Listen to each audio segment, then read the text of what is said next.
एका बाजूला IT मधली तुझी करिअर चालू होती, एका बाजूने ऍडव्हेंचर स्पोर्ट्स मधले मापदंड तू प्रस्थापित करत होतीस.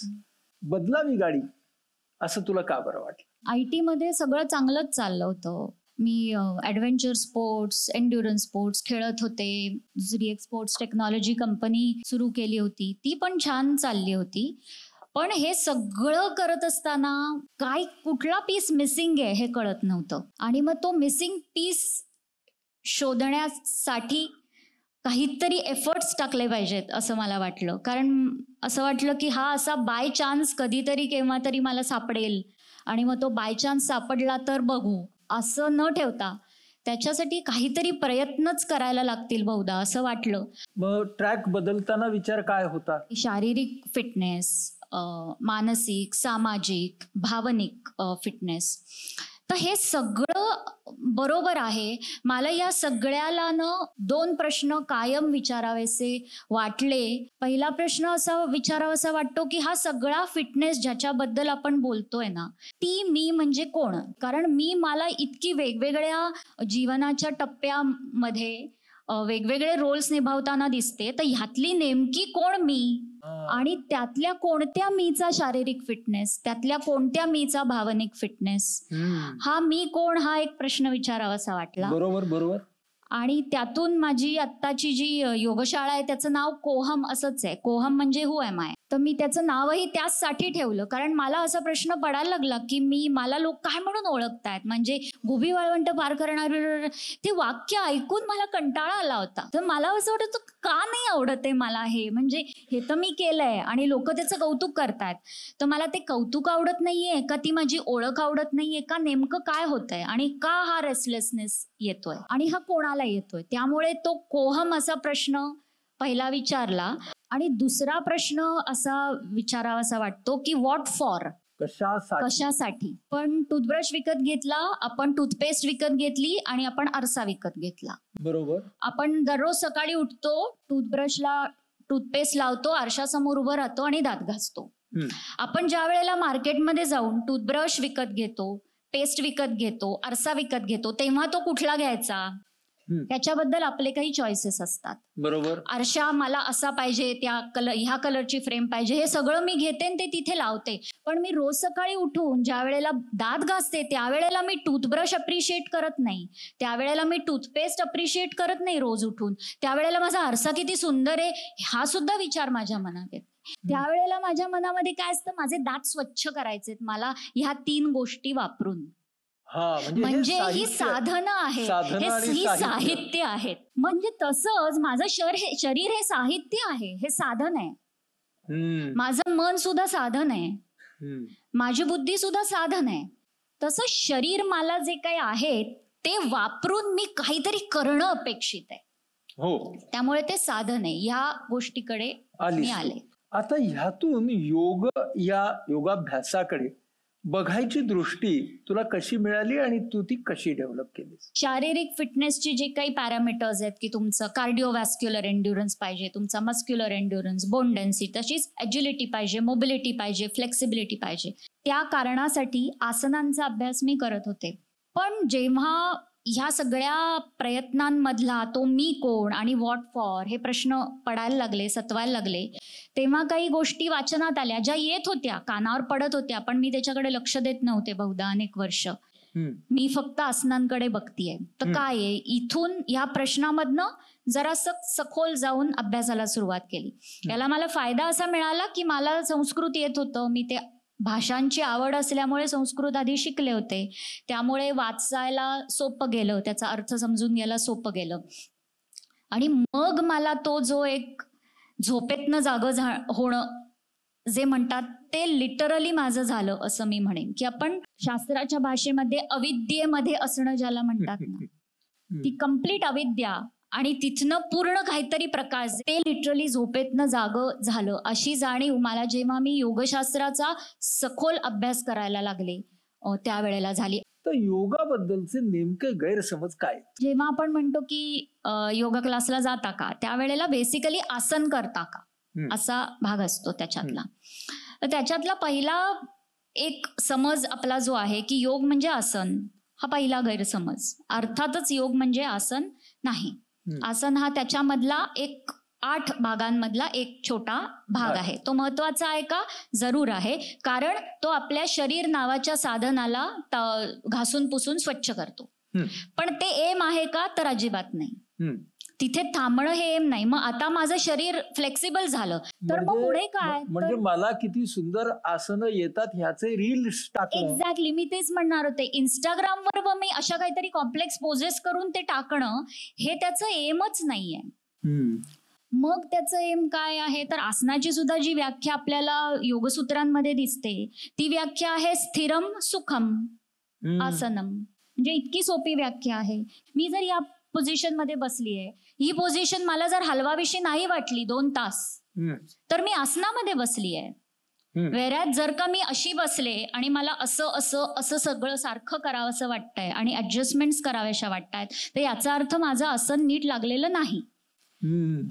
सो हे म्हणजे आसन. आणि या अभ्यासापर्यंत आपल्या शरीराला नेणं म्हणजे आसन जय असं आपण म्हणू शकतो. कारण मुळात आसनांचं योगाचं उद्दिष्ट काय आहे? तर चित्तवृत्ती निरोध अशी योगाची व्याख्या सांगितलेली आहे. बरोबर. म्हणजे आपल्या चित्तामध्ये पुन्हा चित्तामध्ये मन येतं, बुद्धी येते, अहंकार येतो. तर या चित्तामध्ये हे जे मन, बुद्धी, अहंकार आहे ह्याच्यामध्ये उठणारे तरंग थांबवणं हे योगाचं उद्दिष्ट आहे. मग हे उठणारे तरंग आपण वेगवेगळ्या कॉम्प्लेक्स पोजेस आणि आसनं करून जर वाढवणारच असू तर त्याचा काय उपयोग आहे? मग चित्तवृत्ती निरोध कुठे झाला? नाहीच झाला ना.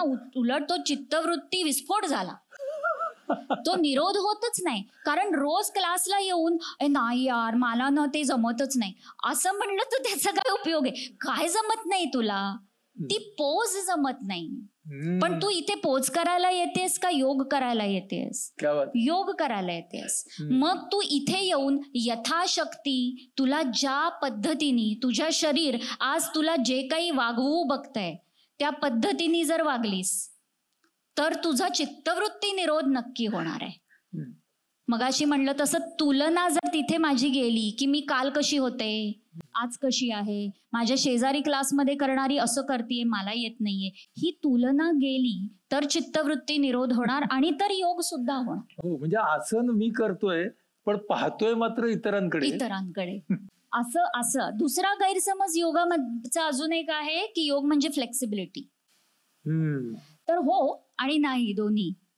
योग म्हणजे शरीराची फ्लेक्सिबिलिटी नाही, इथली नक्की असं आपण म्हणू शकतो. कारण नाहीतर हठयोगामध्ये एक श्लोक आहे, अत्याहार प्रयासश्च प्रजल्पो नियमाग्रह जनसंगश्च लौल्यंच षड्भिर्योगः विनश्यती किंवा प्रणश्यती. 6 गोष्टी आहेत ज्या योगाचे अडथळे आहेत असं सांगितलंय. अति आहार, ज्याच्याबद्दल आपण आहाराबद्दल बोललो. अति प्रयास, तुम्ही किती एफर्टलेस आहात कुठलीही गोष्ट करण्यामध्ये, किती एफर्टलेस आहात. जेवताना किती एफर्टलेस आहात, तुम्ही एखाद्याशी इंटरॅक्ट करताना किती सहज आहात. ती जी सहजता आहे ती म्हणजे अतिप्रयास टाळणं. प्रजल्प म्हणजे अनावश्यक ठिकाणी न बोलणं. खूप बडबड म्हणजे प्रजल्प, अतिप्रजल्प. आणि सर्वात महत्वाची गोष्ट ना जी मला आपल्या सगळ्या आत्ताच्या ओव्हरऑल समाजामध्ये आपल्या आजूबाजूच्या माणसांमध्ये खूप दिसते ती म्हणजे नियम आग्रह. नियमाग्रह नको आहे. म्हणजे मला ना सगळं असं बरोबर त्या चौकटीमध्ये बसेल असंच पाहिजे. नाही, कसं आहे ना, मी योगाला सुरुवात करणार पण आधी ना मला थोडीशी फ्लेक्सिबिलिटी गेन करू देत. म्हणजे कसं ना, मी आसन क्लासला आल्यावर हसं होणार नाही.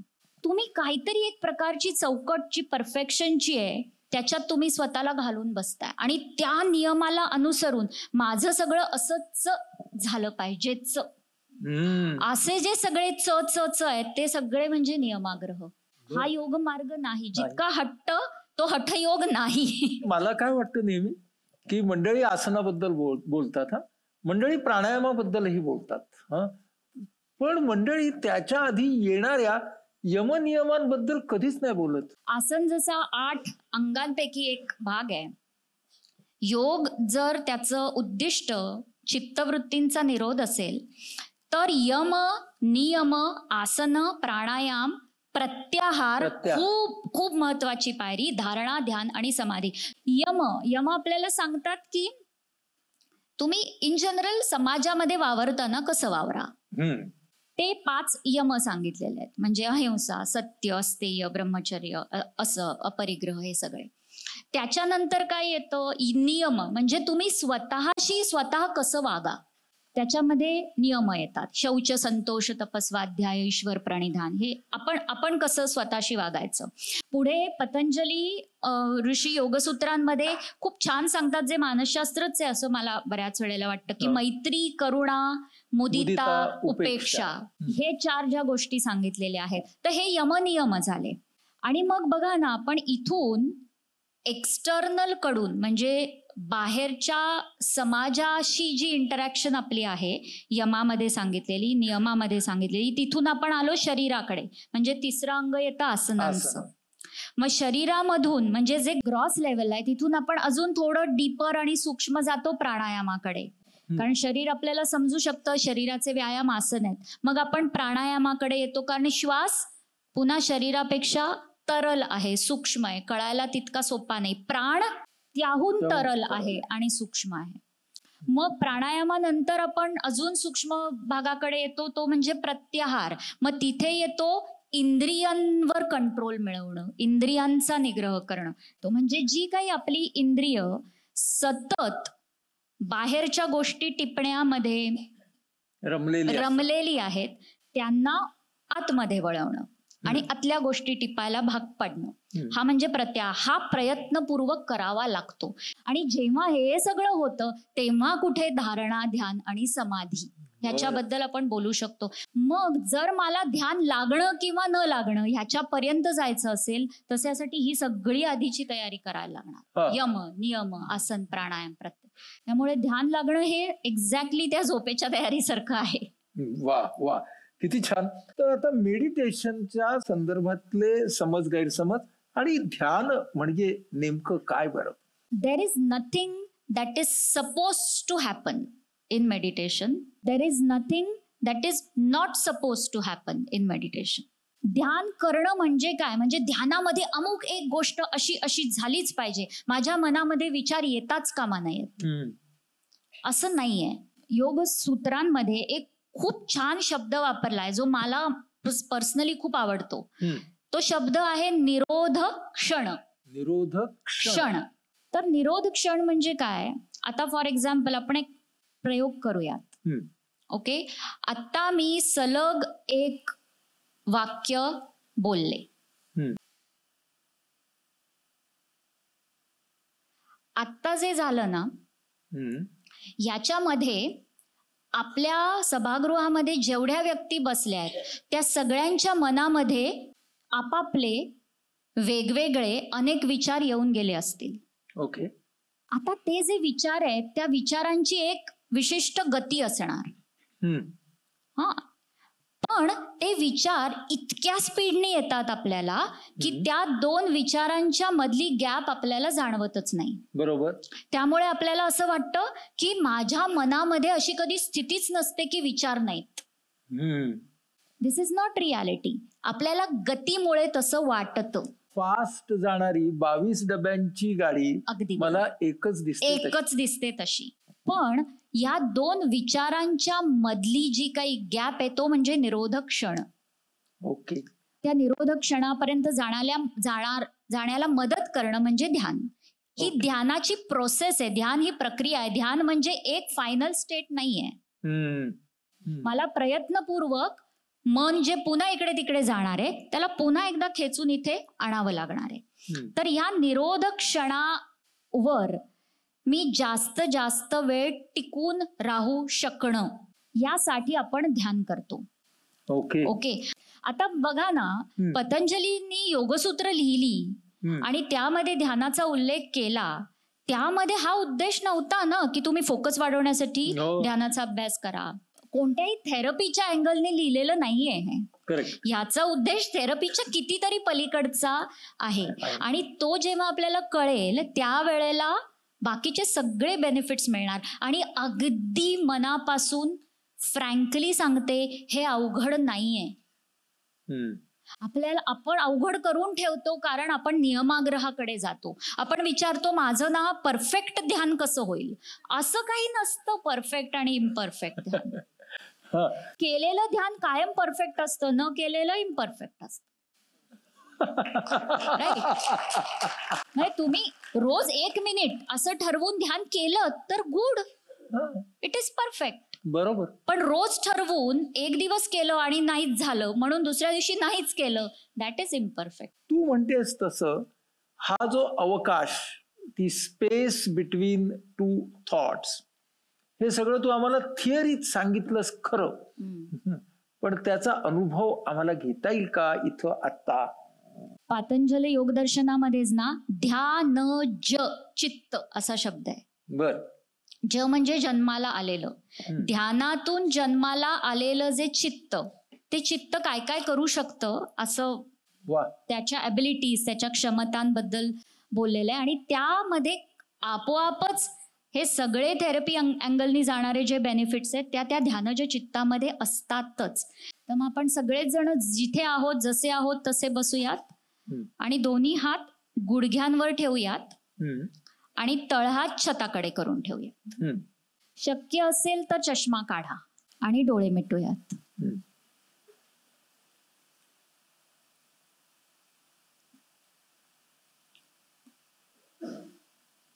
आता आपल्याला सगळ्यात दुरून येणारा जो एक किंवा अनेक आवाज आहेत, त्या आवाजाला किंवा आवाजांना ऐकण्याचा प्रयत्न करूयात.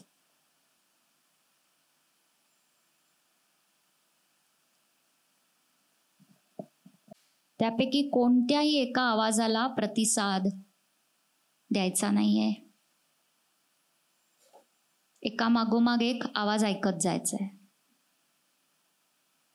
आता आपल्या आजूबाजूला असलेलं हे आवाजाचं आणि हालचालींचं जे जग आहे, त्या जगाला ते जसं आहे तसं असण्याची परमिशन, मुभा देऊन टाकायची.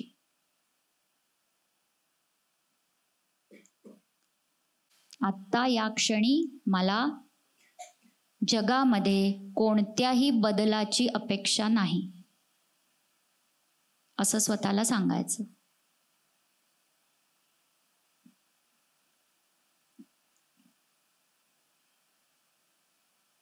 आता आपलं लक्ष आपल्या श्वासाच्या आवाजाकडे घेऊन यायचं.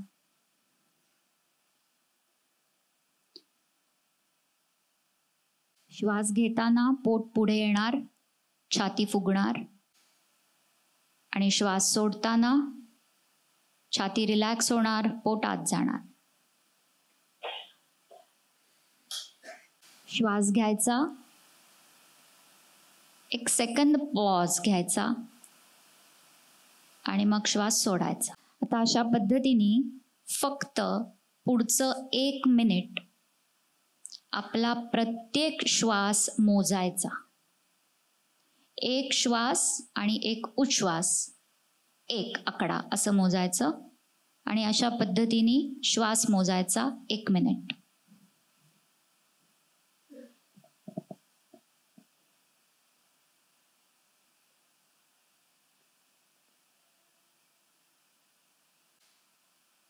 एक मोठा दीर्घ श्वास आणि प्रदीर्घ उच्छ्वास. आणि सावकाश डोळे उघडायचे.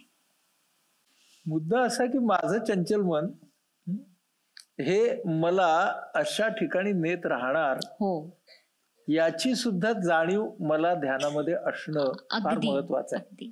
आणि म्हणूनच जेव्हा मी ते वाक्य म्हटलं की माझ्या आजूबाजूचं हालचालींचं आणि आवाजांचं जे जग आहे त्याला मुभा देणं, या जगामधून आपण स्वतःला अलग नाही करायचंय.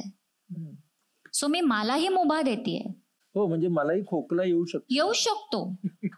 सो मी ती मुभा देतेय. आपण ध्यानात करतो काय, मन आहे ना, मनामध्ये विचार नाहीत, ही अशक्य गोष्ट आहे. म्हणजे दिस इज इलॉजिकल. मनात भावना नाहीत, मनात विचार, असं नाही असू शकत. आपण मनाला निर्विचार वगैरे नाही करत आहोत. आपण काय करतोय ध्यानामध्ये, विचार आले, मनाला सवय आहे ना विचार करण्याची, मग मी ध्यानामध्ये मनाला स्वतःहून एक विचार देते की घे हा विचार आणि कर आता विचार, आणि तो माझ्या चॉईसने देते. इतर वेळेला मनामध्ये माझ्या चॉईसने नाही विचार येते. मन त्याचं काही विचार करत बसलंय, मेमरी मधनं असेल, ड्रीम मधनं असेल, कुठल्या सगळ्या जगामध्ये जाऊन येत आहे. पण ध्यानामध्ये मी कंट्रोल घेते आणि मी काय म्हणते, मग ते मंत्र असो, जप करताय तुम्ही समजा, तर एक मंत्र म्हणणं किंवा तो जप करणं, ते नामस्मरण करणं म्हणजे काय आहे, तो मनाला मुद्दाम दिलेला विचार आहे की हा विचार, मग हा विचार, मग हा विचार, त्या धबधब्यासारखं. फक्त इथे काय होतं, सेमनेस आहे, परत परत तोच विचार येतो, वेगवेगळे नाही, व्हरायटी नाहीये. आणि जेव्हा असं होतं तेव्हा मग प्रयत्नानी, रियाजानी आपल्याला हळूहळू तो निरोधक क्षण कळायला लागतो, ती गॅप कळायला लागते. आणि मग जेव्हा ती गॅप कळते त्या वेळेला मग लोक असं म्हणतात ना की ध्यान लागलं. याच्यात अनेक लोक असं म्हणतात की मी धावतो आणि मला रनिंग हे मेडिटेटिव्ह वाटतं, किंवा संगीत गायकाला गायन हे मेडिटेटिव्ह असतं, ऐकणाऱ्याला मेडिटेटिव्ह वाटतं. जर तसं करताना तुमच्या मनातल्या चित्तवृत्तींचा निरोध होत असेल आणि तुम्हाला अल्टिमेटली समाधानी वाटत असेल तर हो. पण त्यांनी जर तुमच्यातली कॉम्पिटिशन, चांगलं वाईट काहीही, कोणत्याही भावना उचंबळून येत असतील तर नाही, तर ते ध्यान नाही. मी रनिंग करून जर मला उद्या किंवा आज at the end of the run मला माझ्या मनात असाच विचार आला की शॅह, म्हणजे एंड ऑफ ध्यानानंतर शॅह असं नाही होणार. असं नाही होणार.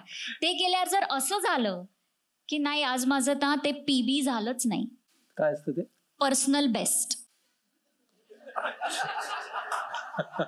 सो तिथे तसा विचार, ध्यानामध्ये असं नसतं की आज माझं पर्सनल बेस्ट ध्यान झालं नाही. तर मग तसं होत असेल तर मग ते मेडिटेटिव्ह नाही. तुम्हाला फक्त काय वाटतंय, तुम्हाला छान वाटतंय ते केल्याने. छान वाटणं म्हणजे काय, आपली जी काही इंद्रिय आहेत त्या इंद्रियांना सुख झालं म्हणजे मला छान वाटलं. ध्यानामध्ये म्हणजे मुद्रा आहे, प्राणायामाचा थोडा आम्ही आता श्वासाचा अनुभव घेतलाच, आणि मुद्रा मध्ये म्हणजे मला आता पण तुझ्या हात आणि बोट खूप छान हलतायत. तर हे मुद्रा म्हणजे काय असतं? एकेका तत्वासाठी एक बोट आहे, म्हणजे हे अग्नी तत्व आहे, मग वायू तत्व आहे, आकाश आहे, पृथ्वी आहे आणि जल आहे. तर या सगळ्या तत्वांना बॅलन्स करणं, समत्व, सम्यकता, हा बॅलन्सचा हा भाग आहे. आपल्याला काही वेळेला असं वाटू शकतं की आपल्याला कोणतरी सांगितलंय अशी मुद्रा करा आणि हे बसा, पण ती तशी नाही ठेवता येते. Doesn't matter.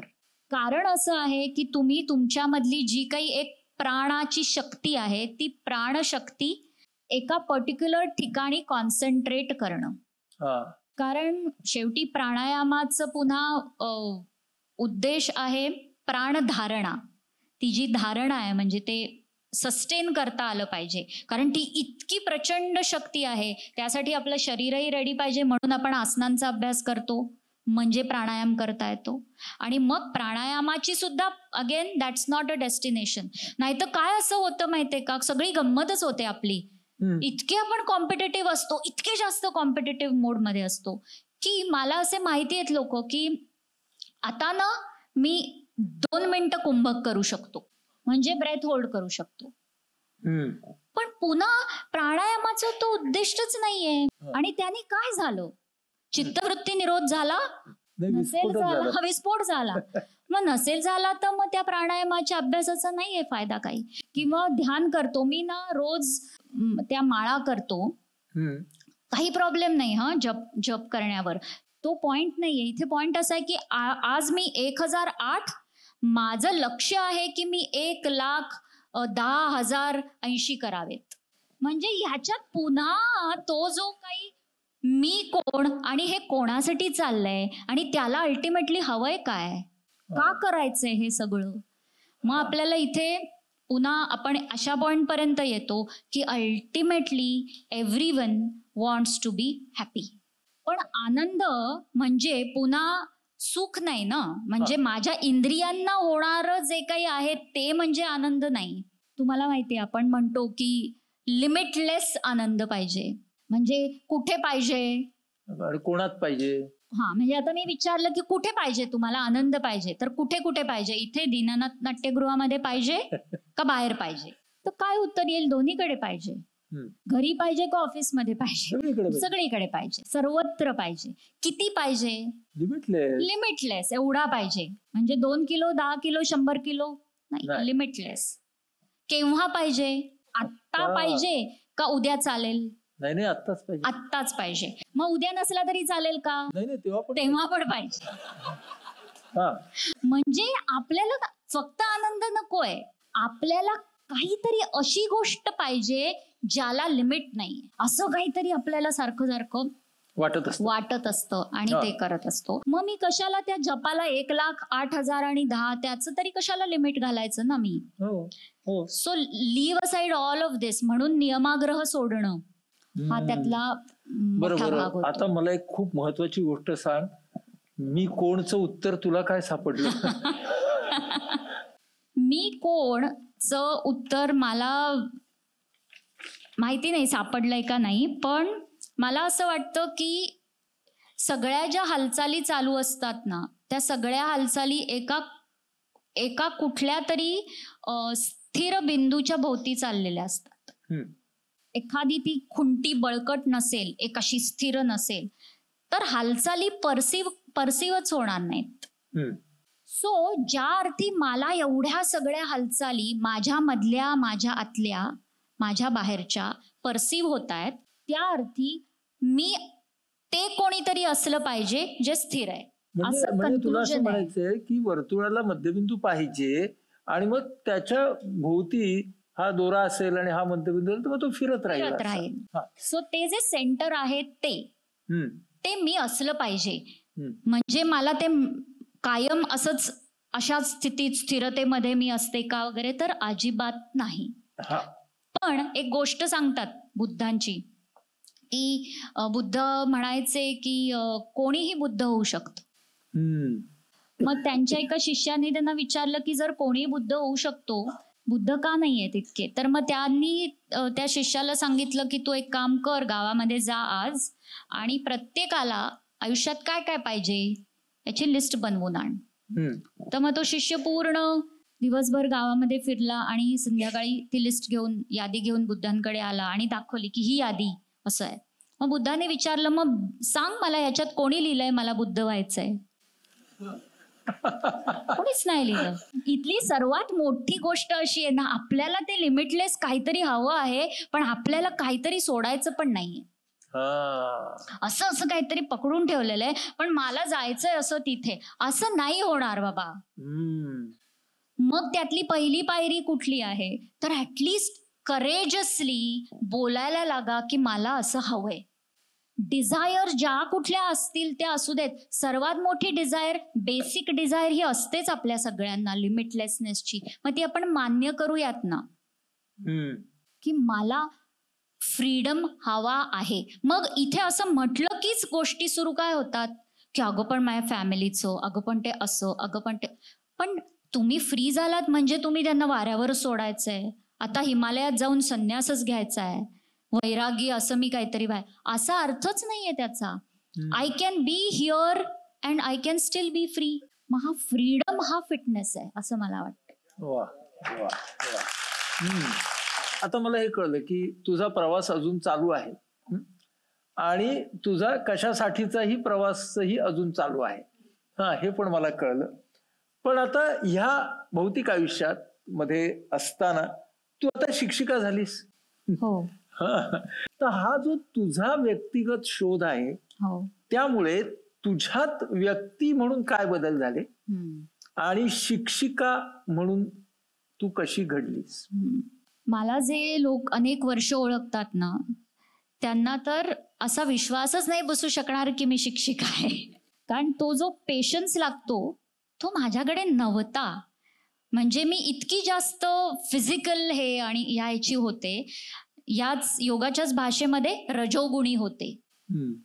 भयंकर रजस आणि ऍक्टिव्हिटी अशी होती. आणि हा सर्वात मोठा झालेला बदल आहे. योग असं जेव्हा आपण म्हणतो ना, त्यावेळेला कर्मयोग पण आहे, हो, भक्ती योग पण आहे, राजयोग आहे, ध्यानयोग आहे, ज्ञानयोग आहे. हे सगळे योगाचे मार्ग आहेत आणि हे सगळे कॉम्प्लिमेंटरी आहेत. याच्यामधून मला गवसलेली गोष्ट अशी आहे की कर्मयोग ची व्याख्या मला या सगळ्या ह्याच्यामध्ये एक उमजली आणि त्यांनी मला असं वाटलं की अरे असा विचार केला ना तर काहीतरी गोष्टी बरोबर घडायला लागतायत. तर ती व्याख्या मला अशी वाटली की karmayoga is equal to right action done with right attitude. बरोबर. मग आता याच्यामधली राईट ऍक्शन म्हणजे काय, तर राईट ऍक्शन म्हणजे ती कृती जी तुम्हाला तुमच्यापासून लांब नाही नेत, ती तुम्हाला तुमच्या जवळ नेते, तुमच्या स्वरूपाकडे नेते. आणि ते स्वरूप जे मला समजलं की स्थिरतेकडे नेते. आणि दुसरी राईट ऍक्शन म्हणजे कुठली, जी मला जेलसी, कॉम्पिटिशन म्हणजे षड्रिपू त्याच्यापासून लांब नेते. आणि हा माझा विचार त्या ऍक्शनच्या बाबतीत तेव्हाच होईल जेव्हा मी ध्यानाचा अभ्यास केलेला असेल. मग मला त्या ऍक्शनकडे बघता येईल ती घेण्याच्या आधी.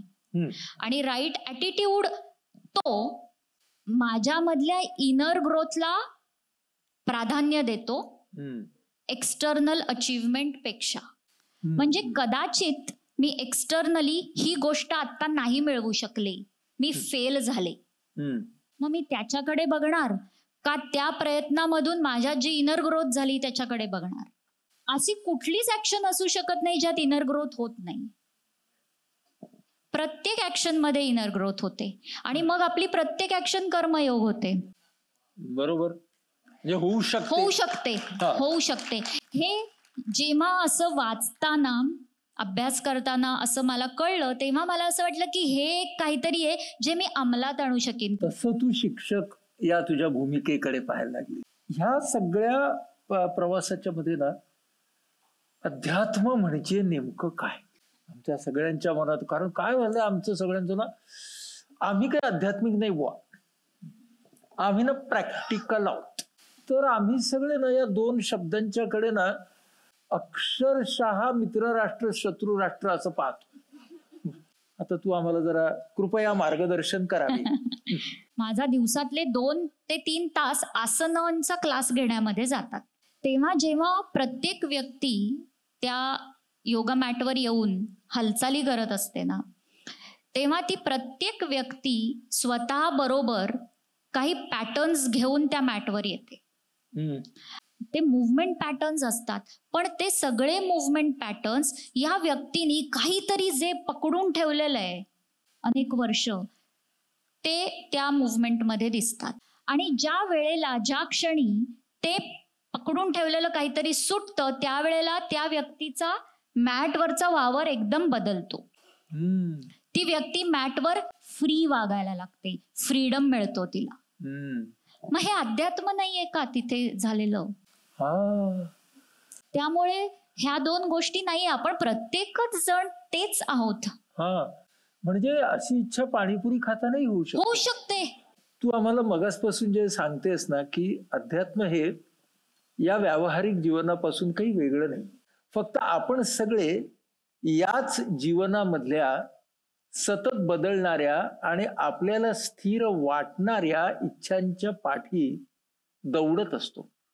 आणि त्यामुळे आपल्याला आपण कोण आहोत हे कळत नाही. तो स्थिर बिंदू आपण शोधायला जात नाही आणि जे आपल्याला व्यवहारात स्थिर वाटतं त्या स्थिरतेच्या मागे मात्र आपण धावत राहतो. आणि त्यामुळे ज्या वेळेला 2 अस्थिर वस्तू म्हणजे धावत राहतात तेव्हा त्यातून अस्थिरता जन्माला येते, त्यामधून स्थिरता जन्माला येत नाही.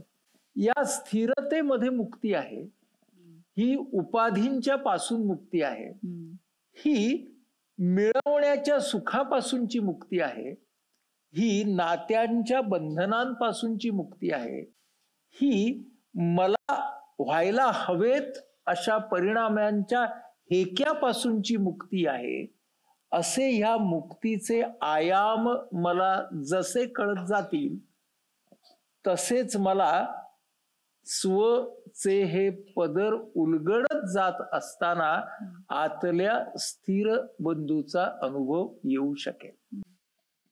हे आपल्याला ह्यामधून कळलं म्हणून आपल्याला ध्यानज चित्ताकडे जायचंय. आणि मला आत्ता ना तुझ्यामध्ये बरं का एक छान अशी साधक दिसते आहे. अध्यात्मामध्ये साधक आणि सिद्ध असे दोन सांगितलेले आहे. पण हा जो साधक आहे याच्या साधनेमध्ये सातत्य असेल, त्याच्या साधनेमध्ये स्वारस्य असेल, तर सातत्य आणि स्वारस्य या दोन गोष्टी असतील तर ती सिद्धतेकडे वाटचाल सुरू होते. तर मला असं वाटतं तुझ्या या सगळ्या पुढच्या प्रवासासाठी आमच्याकडून खूप खूप शुभेच्छा आहेत.